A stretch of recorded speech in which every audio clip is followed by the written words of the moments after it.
Hi, guys, and welcome back to another episode of Beyond Skin Deep.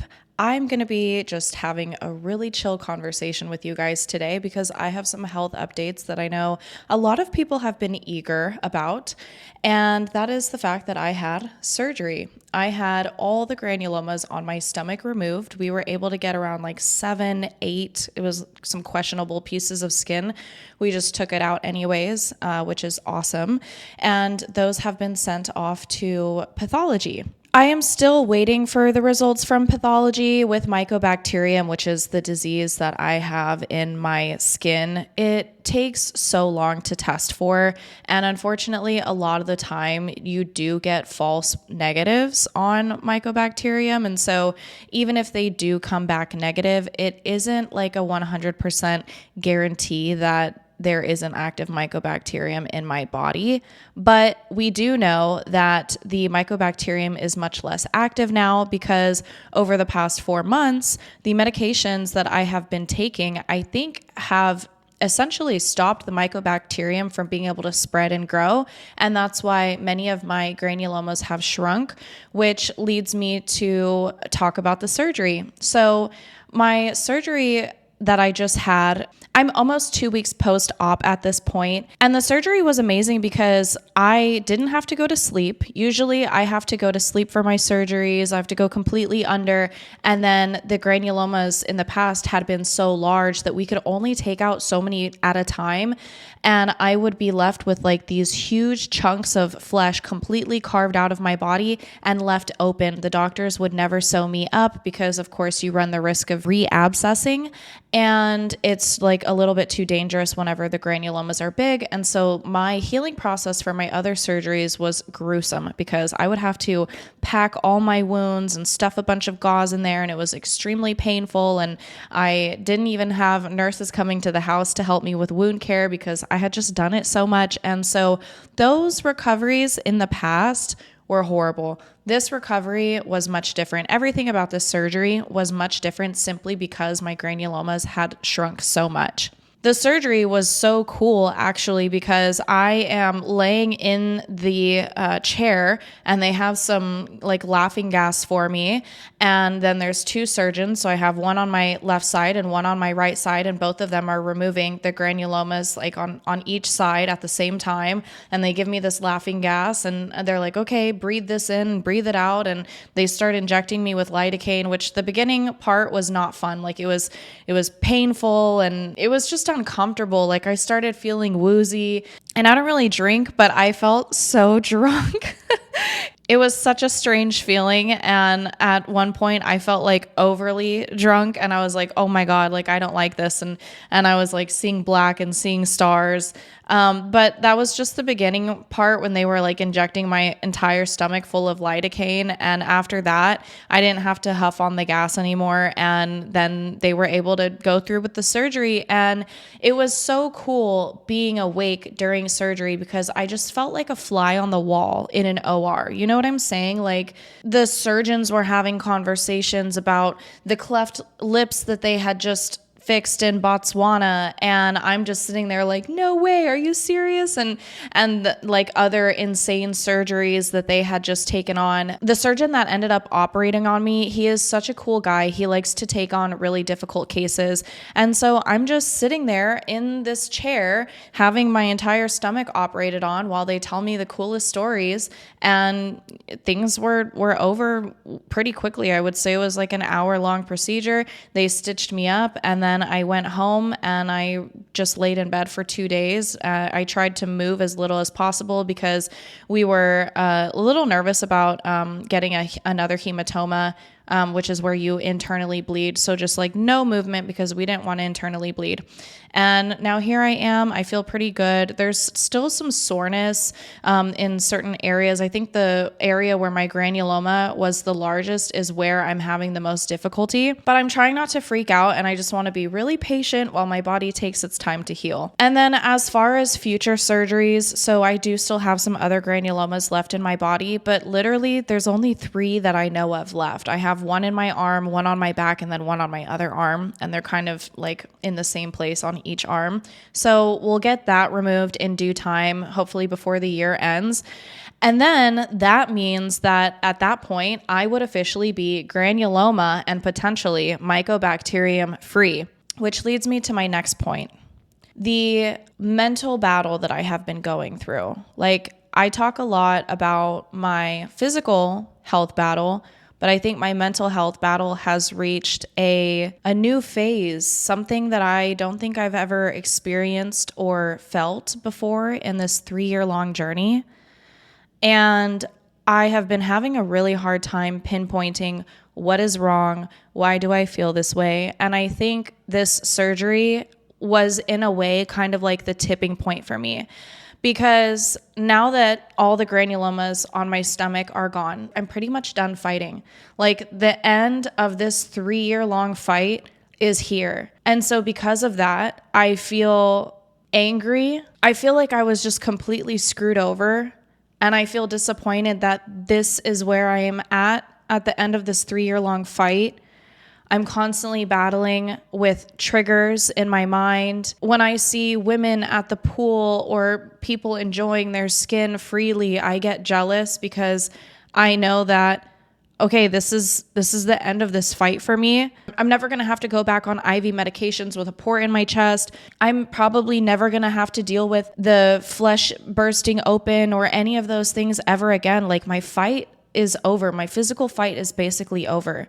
And that means that the emotional fight kind of begins. And I think the best way that I was able to pinpoint this is when I'm physically fighting, or whenever I was physically fighting this disease, when I had the port in my chest, when I had my scars being worked on by the botch team, I had all this hope and all these dreams that it was going to finish a certain way and that I was going to look a certain way at the end of this. I had this idea that the people that did this to me were going to go to jail and that I was going to get some kind of justice. But here we are at the end of this fight.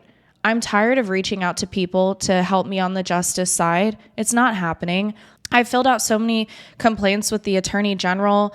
I have emailed hundreds of district attorneys in Los Angeles.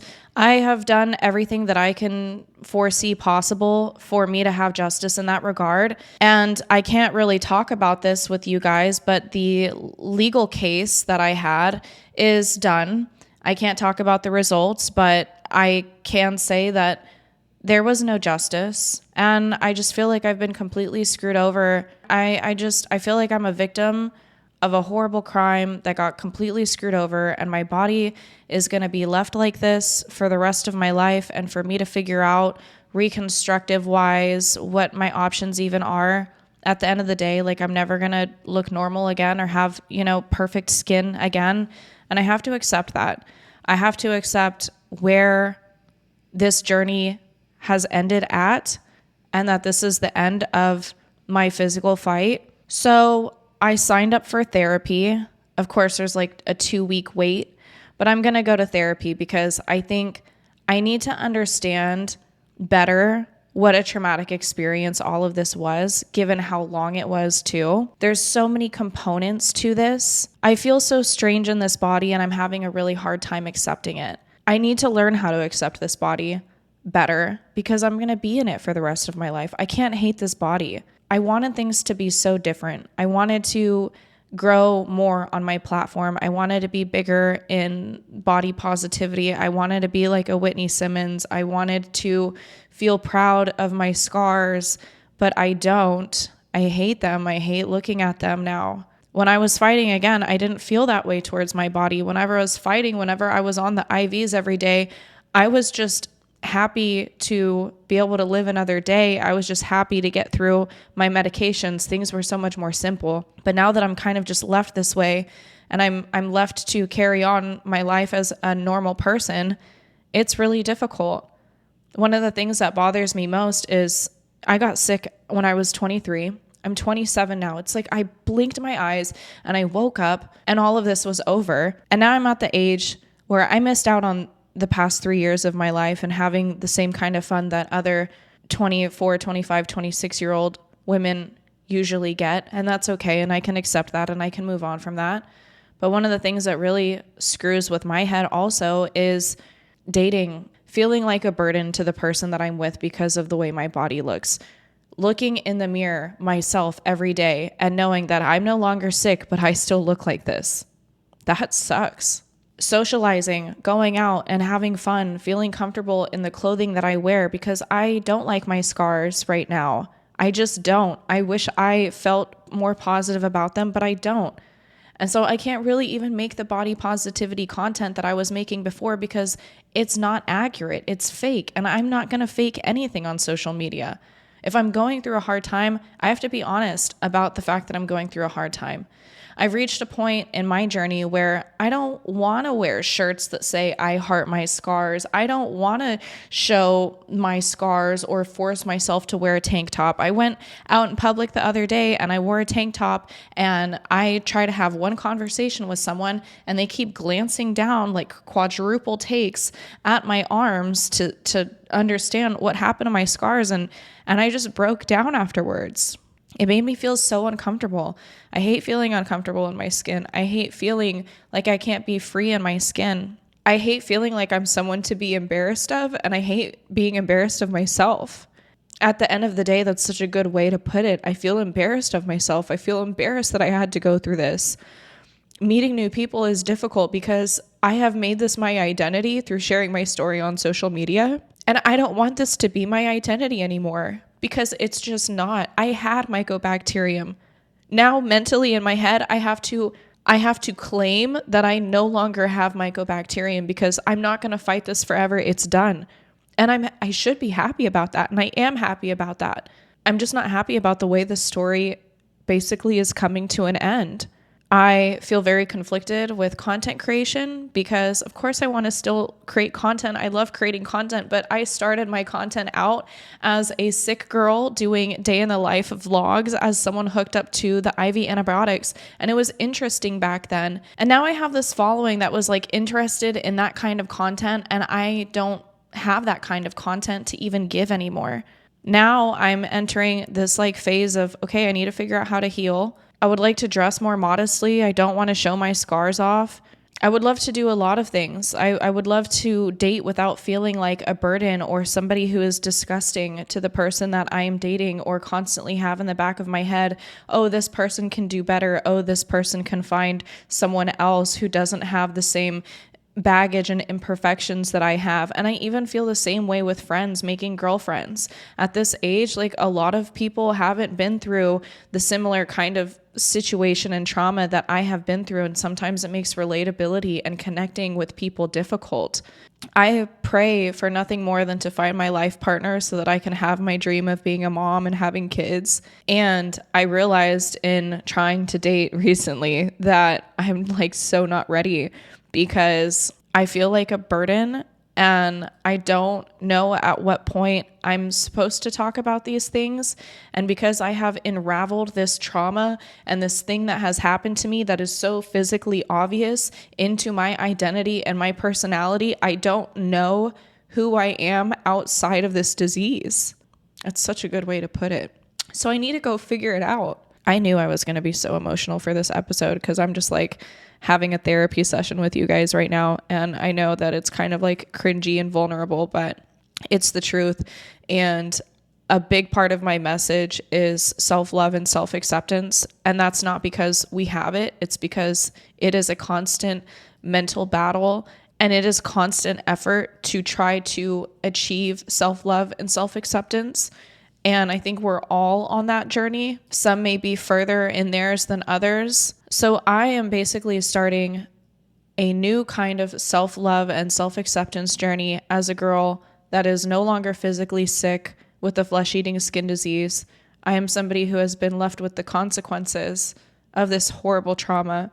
And I need to figure out how to accept myself and love myself, because this is the final canvas that I get to work with. Granted, of course, I'm going to have some reconstructive procedures in the future, and I pray that those go well. But I also, in the back of my head, I'm like, well, what if I screw my body up even more trying to fix what's already messed up? And sometimes I think to myself, well, okay, you'll accept yourself once the reconstructive procedures have been completed. But that's actually not even the truth, because if I look at it like that, I'm going to repeat the cycle that I am going through right now, Because whenever I have exhausted everything that I can do reconstructive wise on my body, I'm still probably not going to be satisfied. And that's why it's so important that I have to do the work and I have to put the work in now. I need to go to therapy. I need to put better tools in my tool belt for me to practice self-love, for me to practice self-acceptance, so that whenever I am out and I have the opportunity to make friends, I don't feel small, because that's how I feel. I need to work on that so that when I look in the mirror every day, I don't break down and cry because I don't like what I see. That's a hard life to live. I don't like living that. One of the metaphors that I was kind of thinking of is it's like being a pregnant woman, right? While you are growing this baby, it is this beautiful thing because your body changes and you adapt to the changes and you learn to love yourself through the changes. But the second you give birth, you're left with this body with stretched skin and stretch marks that you don't recognize, and it wasn't your body from before. So many women fight that mental struggle and fight learning how to love themselves for the first time after having their body be completely changed by pregnancy. And I kind of feel like that is such a good comparison in many ways, because I have been growing and fighting this disease for the past 3 years. And now that it's like basically officially gone, I'm left with this body with so many scars and so many imperfections, but also a brain that has been through some trauma and that has just as many scars and just as many imperfections. I wish nothing more that I would have received some kind of justice. I wish that the laws would have changed. I wish that it didn't take me 3 years to spread more awareness on these situations. I wish I would have acted faster. I wish I did a lot of things differently, and I can't beat myself up over it. It happened the way that it happened. I know that that was like a lot of dumping, but it's real and it's honest and it's raw, and it wouldn't make sense for me to continue on with YouTube or any kind of social media if I wasn't honest and vulnerable about the fact that I'm in this strange and new transition period for the first time in my life. So anyways, I think a lot of this realization was brought on by the fact that I just had, my second to last granuloma removal surgery, and it's all becoming very real to me. And also with my legal case not going anywhere, it was kind of just this painful moment that I tried to brush under the rug about the fact that I'm not getting any justice for what happened. And I have to accept that, and I have to move on because I can't continue feeling angry. This is something that should have resulted in some kind of justice, and it didn't. But what else can I do? I can't keep feeling miserable just because things didn't work out the way that I wanted them to. So we are entering a new phase of Beyond Skin Deep and in the life of Bia, where we learn how to accept ourselves in a whole new way, where we take body positivity to a whole new meaning, and where we transform together, because loving yourself is the greatest revolution. We only have one body, we only have one life, and it is short. And it sucks that it's so hard for many of us to love and accept the circumstances that we are in, but that doesn't mean we stop trying. I think I'm really looking forward to therapy because as someone who has been through so much, I have really only leaned on my own understanding and my own knowledge of psychology and some self-help books. And it's just not sufficient. It's not enough. I need an expert. I need real tools. I need stuff that I can create results out of. Again, I just want to thank you guys for being on this journey with me and for caring so much about me and my healing and me fighting this disease. And I need to figure out how to be a person whose identity is not this sick girl with this flesh-eating skin disease, mycobacterium issue. I'm Bia. I need to figure out who I am and who I want to be going forward. And I think that that message alone can help out a lot of people, because I do know that so many of us have been through a specific kind of trauma or unfair life event. And so many of us end up making that trauma or that thing our identity or our personality or a huge part of us. And I think practicing some detachment there only benefits all of us. Who am I beyond the insecurity that I carry? Who am I beyond my trust issues and trauma brain? Who can I be in the future, given the plethora of imperfections that I have? And what can I create as that person? These are all really good questions that I need to answer. I need to figure out the answers to. And it's going to take time. But that's pretty much it for the updates for now.